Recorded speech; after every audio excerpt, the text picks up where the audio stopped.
नमस्कार मित्रांनो, 4-5 दिवसांपूर्वी जालन्याचे आमदार अर्जुनराव खोतकर आणि त्यांचे पुत्र अभिमन्यू खोतकर यांना जीवे मारण्याची धमकी इंस्टाग्रामवरून देण्यात आली होती। त्या दिवशी एकाला तालुका जालना पोलीस ठाण्याचे पीआय यांनी अरेस्ट करून तो जुवेनाईल असल्यामुळे त्याला सोडून देण्यात आलं होतं। पण आणखी याच्या डीपमध्ये गेल्यावर आणखी 2 जणांना अटक करण्यात आली असून हे दोघेही जिल्ह्याबाहेरचे आहेत याची माहिती आपल्याला मिळाली। ती संपूर्ण माहिती आपण जाणून घेण्यासाठी आलेलो आहोत तालुका जालना पोलीस ठाण्याच्या इथं।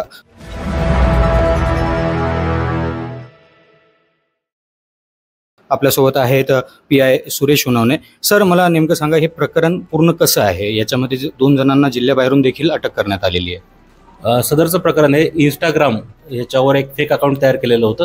त्या फेक अकाउंटवरून वेगवेगळ्या रील्स केलेल्या होत्या आणि त्याच्यावर रील्सच्या पाठीमागं वेगळे साऊंड लावलेले होते, वेगळे आवाज केलेले असल्यामुळं एक जीव मारायच्या धमक्या टाईप इनडायरेक्टली आणि एक अश्लील भाषेचा वापर असं त्यामध्ये केलेलं होतं। त्यावरून गुन्हा दाखल केला होता। सदर गुन्ह्याचा तपास ए.पी. पाटील साहेब करत होते। त्यामध्ये जे इंस्टाग्राम जे अकाउंट केलेलं होतं ते फेक अकाउंट ID तयार केलेली होती। त्यामध्ये आपण शोध घेतला असता आरोपी एक अल्पवयीन मिळून आला, 15 ते 16 वर्षाचा। तर त्याला समज देऊन त्याच्या आईवडिलांच्या ताब्यात देण्यात आलेला आहे। तसेच त्यानंतर 2 जण कमेंट्स केलेले होते, एक वेगवेगळे कमेंट्स केलेले होते, अश्लील भाषेचा वापर केलेला होता इनडायरेक्टली। तर त्याच्यामध्ये 2 आरोपीचा शोध घेतला असता। एक आमच्या पोलीस स्टेशनचे ए.पी. पाटील, सचिन आर्य, वसंत धस आणि राम शेंडेवाले असे जाऊन त्यांनी हिमायतनगर येथील आरोपी नामे सतीश शिंदे याला ताब्यात घेण्यात आलं होतं आणि पोलीस स्टेशनमध्ये आणून त्याच्यावर अटक केली होती आणि सदरचा बेलेबल ऑफेन्स असल्या कारणाने बेल पण देण्यात आली होती। तसंच एक दुसरा कमेंट्स करणारा आरोपी होता अंतेश्वर मुंडकर, त्यालाही पुण्यातून ताब्यात घेतलेलं होतं। ती सदरची कारवाई LCBने केलेली होती। LCBच्या पथकाने आणून रिपोर्ट हजर केलेले होते।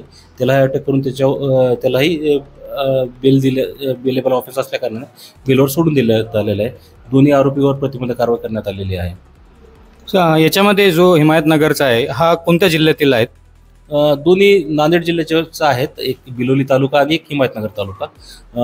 एक जे हिमायतनगर तालुक्यातील आहे तो सालगडी आहे, शेतामध्ये काम करणारा सालगडी आहे आणि 3री-4थी पास आहे।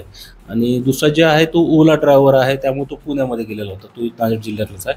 त्यांचं आपण पार्श्वभूमी पाहिली असता त्याच्यावर कोणत्याही प्रकारचे क्रिमिनल रेकॉर्ड नाही आहे। फक्त आम्ही रील्स बघत गेलो आणि त्या रील्स बघत त्यावेळेस आम्ही कमेंट्स केलेल्या होत्या। त्याच्यापैकी 2 जणांनाही माहीत नाही की आपण कुणाबद्दल कमेंट्स करतोय, म्हणजे की त्यांना कोणतीच आयडिया नाही होती। आणि यांना जे दोघांना ताब्यात घेण्यात आलं, तर हे जे पहिला जो आपण जालन्यातूनच अंबड तालुक्यातील तरुण होता, जो जुवेनाईल होता, तर यांचा शोध कसा घेण्यात आला? यांची लिंक कशी भेटली तुम्हाला? हे सर्व तांत्रिक गोष्टीचा अवलंब करून केलेलं आहे। सायबर सेलच्या मदतीने आपण त्यांचं लोकेशन घेतलेलं होतं। असं काही अधिक तपासात असं काही उघड झालं का? याच्या मागं काही मोठी लिंक असू शकते का? कोणी यांना प्रोवोक केलेलं आहे या गोष्टी करण्यासाठी? कारण त्यांच्या मागं जसं आपण म्हणताय की कोणतेही गुन्हेगारी पार्श्वभूमी नाही, पण याच्यामध्ये अधिक तपासात काही निष्पन्न झालं का? याच्या मागं पण कोणी असू शकतं? त्यांचे आपण कॉल रेकॉर्डिंग तपासत आहोत, त्यामध्ये काही दिसून आल्यावर त्यांच्यावर पण कारवाई करू, पण अद्यापर्यंत तर तसं कोणतं पार्श्वभूमी काही दिसून येत नाही आहे। खूप खूप धन्यवाद सर। एकंदरीत जर आपण पाहिलं तर जिल्ह्याबाहेरून नांदेड आणि पुण्याहून 2 जणांना अटक करण्यात आली असून तालुका जालना ठाण्याने नांदेड येथील एका युवकास तर LCBने पुणे येथून एका युवकास आपल्या ताब्यात घेण्यात आलेले आहे। मी अनुप राठी, आपण पाहतात पार्श्वभूमी डिजिटल।